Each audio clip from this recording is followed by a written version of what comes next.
Pourquoi on ne vous trouve nulle part à part à Nison, quoi? On n'arrive pas à vous... En France, peut-être vous exposer, on ne le sait pas. Il n'y a pas d'informations là-dessus. Et à Pont-Aven encore moins. Vous savez tous qu'ici, avant nous, il y a eu un certain Paul Gauguin. C'est qui ça? Qui est monté jusqu'à Nison, jusqu'à voir le Calvaire, la Pietà, qui en a fait le Christ vert, qui est allé à Trémalo voir le crucifix pour en faire le Christ jaune. Ces tableaux-là ne sont plus là. Pourquoi on ne nous voit pas à Pont-Aven, etc. Hein?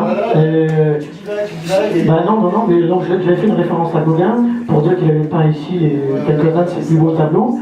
Et moi, quand j'ai senti qu'on pouvait faire cette expérience, c'était à Nison, c'était pas à Pont-Aven. Je l'ai senti comme ça, mais vraiment. À cause de Terre-Siquel, à cause de Douchot sans doute. Voilà. Donc, Paul Gauguin ici, ça dit quelque chose à tout le monde. Bon, donc c'est un peu pour ça qu'on a fait aussi des tableaux, qu'on a fait de la peinture. Voilà. Maintenant, on n'a pas essayé de faire du Paul Gauguin, évidemment. Ça se voit. Ni du pop art à la Warhol, évidemment. On a fait quelque chose qui nous ressemble. Donc avec une technique particulière, très simplifiée, très simple. Moi, quand je disais aux gens, mais n'ayez pas peur de faire des... Prenez le pinceau. Vous avez pas une barrière, une porte chez vous, des volets, un mur, c'est pareil. Faire un tableau, c'est pareil. Non. Une fois de plus, je passais pour quelqu'un... Un hurluberlu. Ah ben complètement, oui. Mais ils se sont aperçus que c'était un peu la même chose quand même. Donc j'avais un peu raison aussi de leur dire ça. Alors, tu parlais de lien social, et c'est vrai que ça, on le mesure après.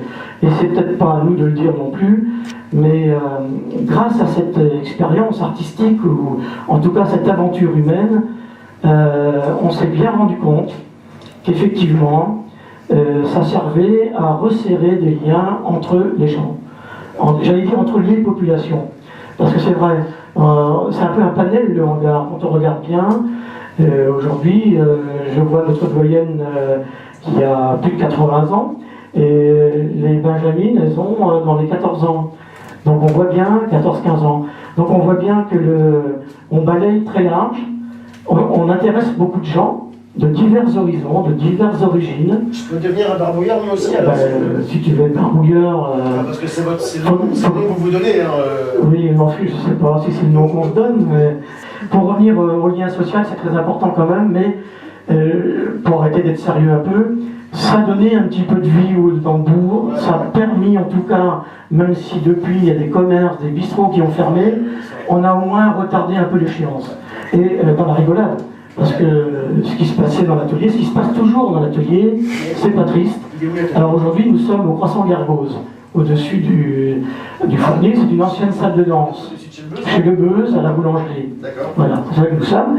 Et je peux vous dire, on a fait le compte il n'y a pas longtemps, parce qu'on doit faire un catalogue pour partir aux États-Unis, et on a compté au moins 75 personnes qui ont peint au moins un tableau, ou qui ont participé à l'élaboration d'un tableau. C'est pas mal quand même, 75 personnes.